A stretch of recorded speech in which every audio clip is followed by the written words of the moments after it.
नमस्कार, मैं हूं आपके साथ रवीश कुमार में। लेकिन आगे बढ़ने से पहले अगर आपने अभी तक इस वीडियो को लाइक नहीं किया है तो कृपया लाइक कर दें और चैनल को सब्सक्राइब कर ले और कमेंट में यह जरूर बताएं कि आप हमारी यह वीडियो दुनिया के कौन से देश या राज्य से देख रहे हैं। वायरस से जुड़ी हुई ये बड़ी खबर आ रही है। कोरोना के बाद एक और नए वायरस को लेकर ये बड़ी अपडेट खबर आई है। कहा जा रहा है कि चीन में मिला वायरस इंसानों में फैलने से एक कदम दूर है। अमेरिकी वैज्ञानिकों ने इस तरह की चेतावनी दी है। कोरोना के बाद चीन में एक और नया वायरस पाया गया है। अमेरिकी वैज्ञानिकों ने चेतावनी दी है कि HKU5CoV2 नाम का ये वायरस इंसानों को संक्रमित कर सकता है। फिलहाल ये वायरस चमगादड़ों में पाया गया है, लेकिन एक छोटे से बदलाव यानी म्यूटेशन हो जाने के बाद ये इंसानों में भी फैल जाएगा। ये वायरस MERS यानी मिडिल ईस्ट रेस्पिरेटरी सिंड्रोम से मिलता जुलता वायरस है। इस वायरस को सबसे पहले चीन के दक्षिणी और पूर्वी क्षेत्रों में चमगादड़ों में पाया गया था और इसे वुहान इंस्टीट्यूट ऑफ वायरोलॉजी के शोधकर्ताओं ने पहचाना था। आपको बताएं ये वही लैब है चाइना की जहां से कोविड-19 के लीक होने की आशंका जताई जाती है। चलिए बड़ी खबर आप देखिए, मेडिकल साइंस का बड़ा चमत्कार। नई IVF टेक्नोलॉजी से अब बच्चे की आंख, बाल और स्किन का रंग भी तय कर सकेंगे पेरेंट्स। यानी अब वो दिन दूर नहीं जब माँ बाप न सिर्फ संतान का जन्म तय कर सकेंगे बल्कि बच्चे की आंखों का रंग, बालों की बनावट और त्वचा की रंगत भी अपनी मर्जी से तय कर पाएंगे। आज के दौर में विज्ञान ने हमारी इंसानी जिंदगी को जितना आसान बनाया है उतना ही चौंकाने वाला भी बना दिया है। यानी अब आने वाले दिनों में वो दिन भी दूर नहीं जब माँ बाप न सिर्फ संतान का जन्म तय कर सकेंगे बल्कि बच्चे की आंखों का रंग, बालों की बनावट और त्वचा की रंगत भी अपनी मर्जी से तय कर पाएंगे। अमेरिका की एक जीनोमिक्स कंपनी न्यूक्लियस जीनोमिक्स ने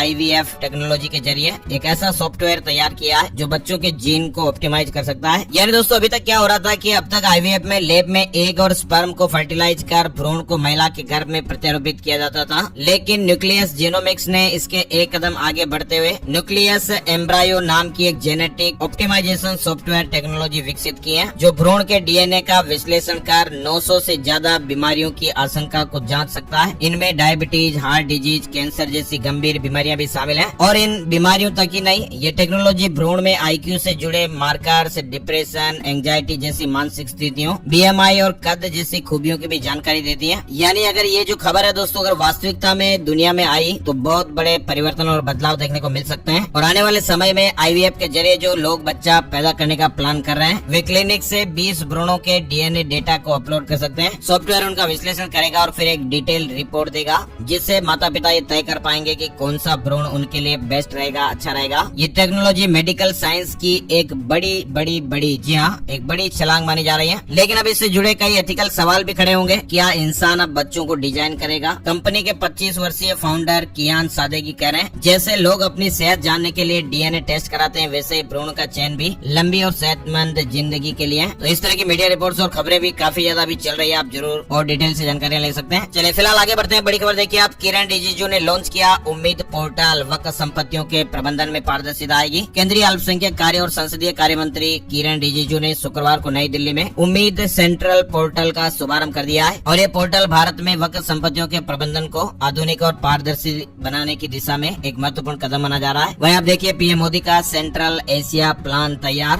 5 देशों के विदेश मंत्रियों के साथ बैठक हुई। पाकिस्तान को दो टूक जवाब दिया। प्रधानमंत्री मोदी ने कजाकिस्तान, किर्गिस्तान, ताजिकिस्तान, तुर्कमेनिस्तान और उज्बेकिस्तान के विदेश मंत्रियों से मुलाकात कर आतंकवाद के खिलाफ लड़ाई और भारत मध्य एशिया संबंधों पर जोर दिया है। भारत ने पाकिस्तान को आतंकवाद पर दो टूक जवाब दिया। शुक्रवार को ये मुलाकात हुई, बैठक हुई। चलिए बड़ी खबर आप देखिए, प्रधानमंत्री नरेंद्र मोदी ने शुक्रवार को जम्मू कश्मीर को बड़ी सौगात दे दी है। चिनाब पुल और अंजी पुल का लोकार्पण कर दिया गया है जिसका सपना करोड़ों भारतवासी वर्षों से देख रहे थे। दुनिया के सबसे ऊंचे ब्रिज पर PM मोदी ने तिरंगा लहराया। चिनाब पुल का उद्घाटन कर जम्मू कश्मीर को एक बड़ा तोहफा मिला है। PM मोदी ने तिरंगा लहराकर चिनाब आर्च ब्रिज का उद्घाटन किया। कहा कि पाकिस्तान ने इंसानियत और कश्मीरियत पर हमला किया और हमने उस पर कयामत बरसा दी। शुक्रवार को PM मोदी ने रियासी जिले में चिनाब नदी पर बने दुनिया के सबसे ऊंचे रेलवे आर्च ब्रिज का तिरंगा दिखाकर उद्घाटन कर दिया है। जम्मू कश्मीर में कटरा में PM मोदी ने कहा कि हमारी सरकार ने चुनौती को ही चुनौती देने का रास्ता चुना है। चलिए आगे बढ़ते हैं। बड़ी खबर देखिए आप, मोदी सरकार के 11 साल 9 जून को पूरे हो रहे हैं। इससे पहले केंद्र सरकार ने एक E-बुक जारी कर 11 सालों की उपलब्धियां गिनाई है और इसे विकसित भारत का अमृतकाल सेवा सुशासन गरीब कल्याण के 11 साल नाम दिया है। इस E-बुक के अनुसार मोदी सरकार में मेडिकल कॉलेजों की संख्या में दोगुनी बढ़ोतरी हुई है। MBBS सीटों की संख्या भी बढ़ी। मोदी सरकार ने पिछले 11 सालों में 17 करोड़ 10 लाख नई नौकरियां निकाली हैं। स्टार्टअप से लाखों युवाओं को नौकरियां मिली है। ये बुक भी आप जरूर पढ़ सकते हैं। चलिए आगे बढ़ते हैं। बड़ी खबर आ रही है, स्क्रीन से माइग्रेन का खतरा रहता है।